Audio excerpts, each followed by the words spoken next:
Selamat ketemu lagi saudara-saudaraku yang terkasih. Ya, ini saudara John Wong lagi ya. Terima kasih atas segala keramahannya terhadap saya, saudara Baptis dan Minjen waktu kami di Indonesia bulan Agustus yang lalu. Memang kami senang sekali sempat ketemu dengan saudara-saudara ini dan saudara-saudara yang lain. Jadi saya telah diminta oleh saudara Matius untuk berbicara tentang hal bina lanjut di dalam tarekat kita ini dan fokus dari pihak pimpinan di Korea ya. Tahun ini kebetulan Minister Jenderal dan Definitoriumnya berkenalan dengan cukup banyak saudara muda sedunia. Nah, di sini biasanya saudara muda istilahnya itu saudara-saudara yang masih kelas sementara kok. Padahal di dunia ini kalau dibilangin saudara muda, biasanya ada yang bilang under 10, ada yang bilang under 20. Padahal di beberapa entitas saudara muda itu bisa yang di bawah 60 tahun juga. Maka pasti saudara-saudara sudah termasuk golongan saudara muda di dunia.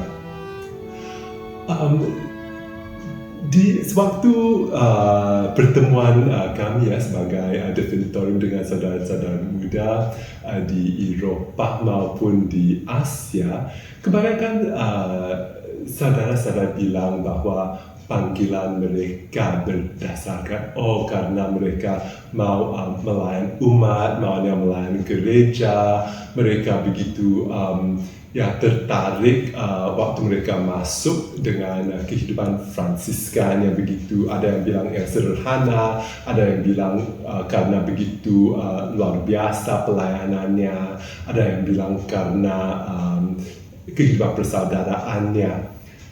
Tetapi di dalam refleksi kami sebagai Definitorium, kami juga rasa agak heran bahwa tidak banyak saudara ya yang bilang bahwa mereka masuk ke dalam tarekat karena pernah jatuh cinta dengan Yesus.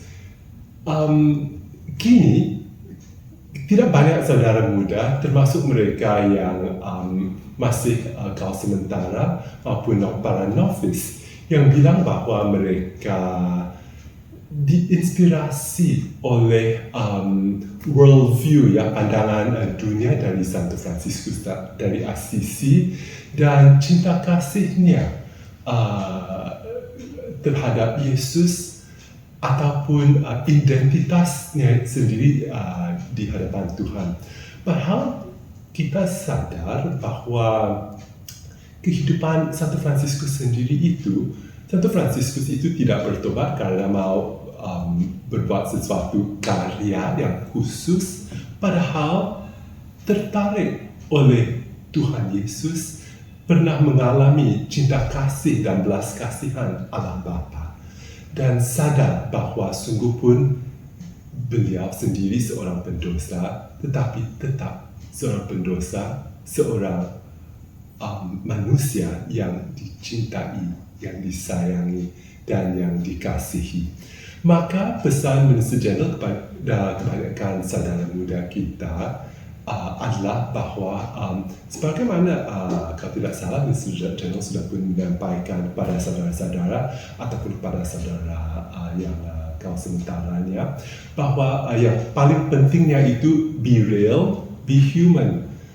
Hiduplah sebagai manusia yang sejati, manusia yang benar dengan segala kemungkinan dan kebaikannya sebagai seorang manusia.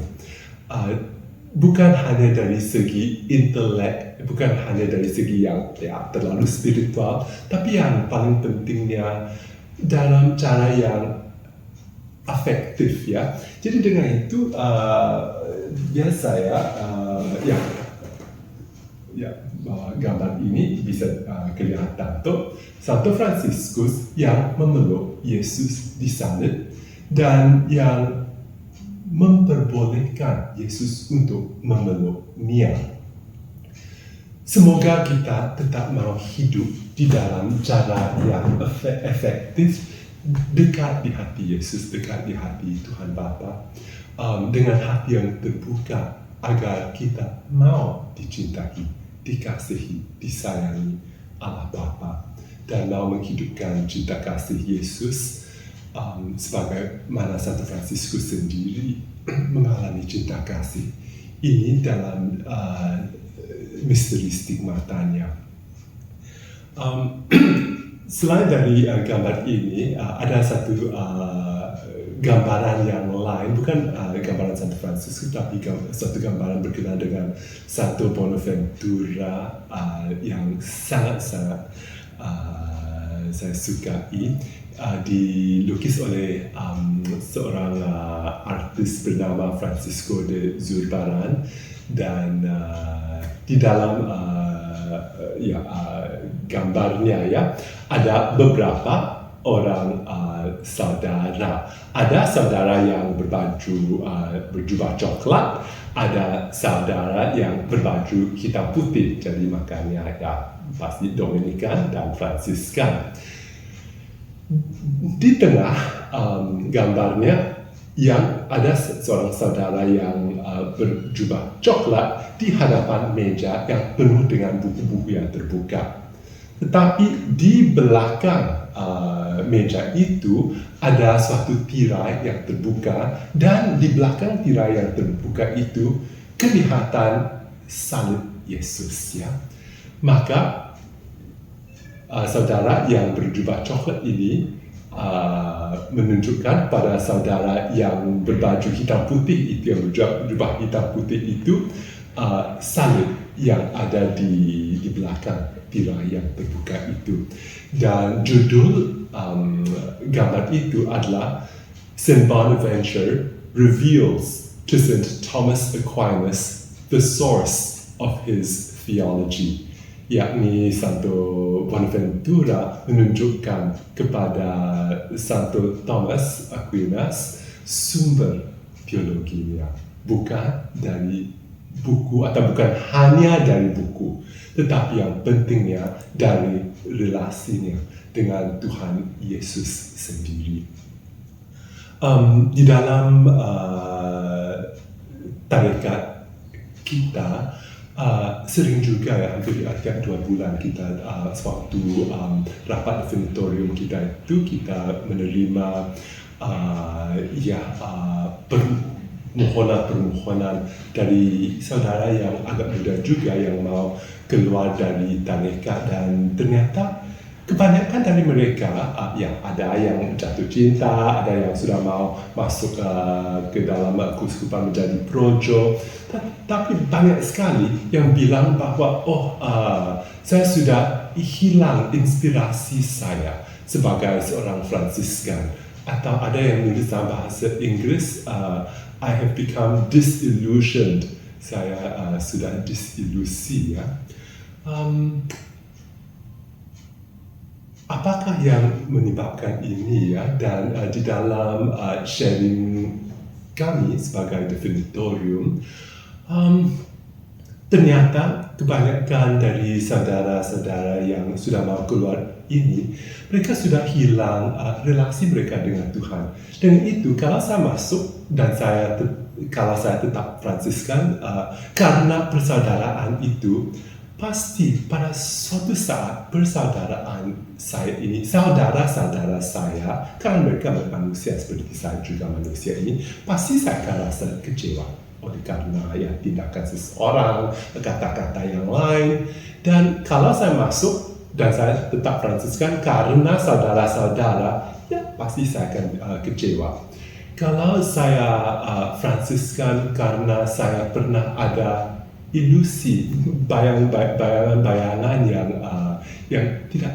yang kurang benar, yang kurang sempurna, pasti kalau itu mimpi-mimpi saja yang tidak akan menjadi realitas, pasti mimpi-mimpi itu tidak akan kekal. Yang kekalnya, sebagaimana yang kita tahu dan sebagaimana yang disampaikan Santo Paulus kepada kita, yang kekalnya hanya iman, harapan, dan cinta kasih. Iman itu bukan hanya bahwa ya saya percaya pada satu Tuhan Allah Bapa yang Maha Kuasa dan sebagainya, tapi bahwa Tuhan percaya pada saya. Harapannya Tuhan sudah pun mengetahui segala possibility saya, segala kemungkinan bagi saya yang saya bisa mencapai di dalam kehidupan saya. Rencana Tuhan bagi saya, harapannya bagi saya yang tetap ada, dan semoga cinta kasih yang dialami kita merupakan cinta kasih yang kita di dalam mana kita berpartisipasi sebagai saudara-saudara Yesus Kristus, sebagai anak-anak putra Allah Bapa. Dan dengan itu, semoga segala kegiatan kehidupan kefransiskanan kita maupun kegiatan bina lanjut kita bukan hanya secara spiritual, secara abstrak, secara intelektual, padahal dari segi yang efektif berdasarkan cinta kasih, dan Dia yang adalah cinta kasih, berdasarkan harapan, yakni bukan hanya harapan, cita-cita, mimpi-mimpi pribadi saya, padahal keinginan Tuhan bagi saya. Dan dari segi iman, semoga kita tetap bukan hanya percaya, tetapi sadar bahwa Tuhan tetap percaya kepada saya, percaya kepada kau. Why are you still here? Kenapa kau masih ada di sini? Menurut saya pertanyaan itu berkenaan dengan panggilan saya. Kenapakah saya masih Fransiskan ya? Karena kenapa saya masih hidup ya? Karena Allah masih belum panggil saya ya pulang ke hadiratnya. Jadi why am I still here? Karena bagi saya Allah itu ada. Dalam bahasa Inggrisnya, because I believe that there is a God. Saya percaya bahwa Allah itu ada. Allah itu yang ada itu hadir di dalam kehidupan saya. Dan sungguh pun saya memang tidak layak untuk menerima cinta kasihnya, belas kasihannya. Tapi cinta kasihnya, belas kasihannya tetap diberi kepada saya, dicurahkan ke dalam kehidupan saya. Dan oleh karena bagi saya Allah itu benar-benar hadir, bahwa bagi saya Yesus memang hadir bukan hanya di tengah-tengah kita secara abstrak, tapi di dalam kehidupan saya. Why am I still here? Karena ini merupakan satu-satunya cara bagi saya untuk mengembalikan kepada Allah segala yang telah pun saya terima. Dan karena apa yang saya telah terima di dalam kehidupan saya ini memang saya tidak layak menerimanya. Respons saya adalah untuk mau membagikan apa yang telah saya terima kepada orang lain. Karena ternyata di dunia kita ini, ternyata di dalam persaudaraan kita juga di mana terdapat begitu banyak orang, begitu banyak saudara-saudari kita yang tahu tentang Tuhan, tetapi yang tidak kenal Allah sebagai yang Maha Penyayang, yang Maha Pengasih, yang Maha Baik, yang Maha Pengampun, yang Maha Rahim. Begitu banyak orang kenal adanya agama Kristen itu, adanya gereja Katolik itu, tetapi apakah mereka pernah mengalami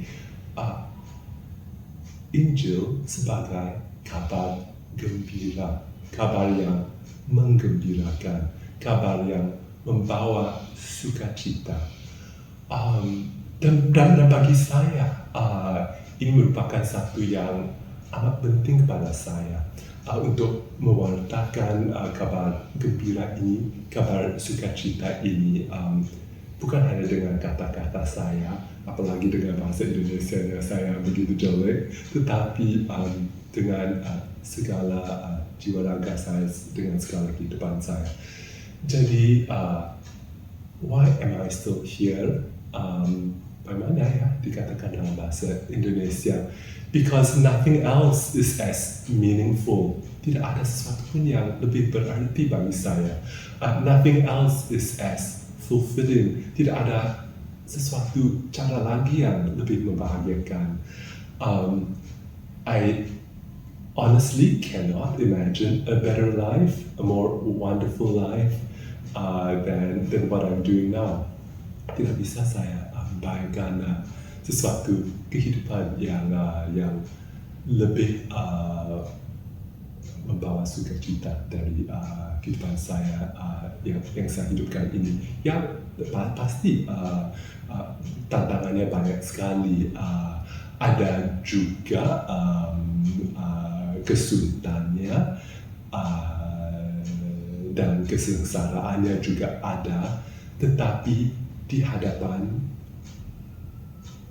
cinta kasih Tuhan Allah itu dan belas kasihannya, yang lainnya memang tidak begitu penting. Jadi why am I still here? Karena bagi saya memang bagi saya kita ini tinggal di dalam sebuah dunia, sebuah cakrawala yang penuh cinta kasih, yang penuh kebaikan, yang penuh keindahan.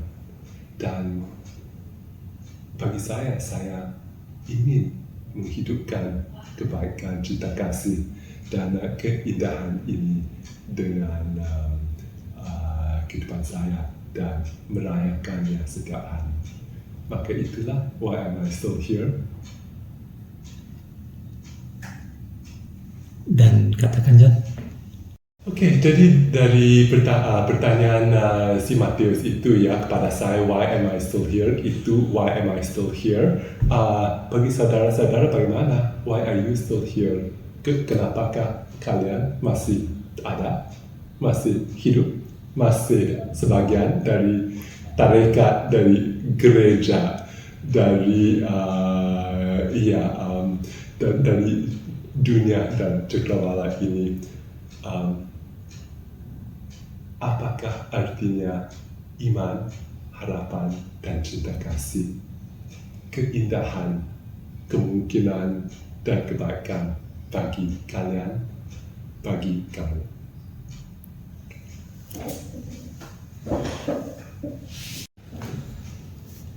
Oke, jadi Saudara Matius ya telah tanya saya, why are you still here? Kenapa kau masih ada di sini?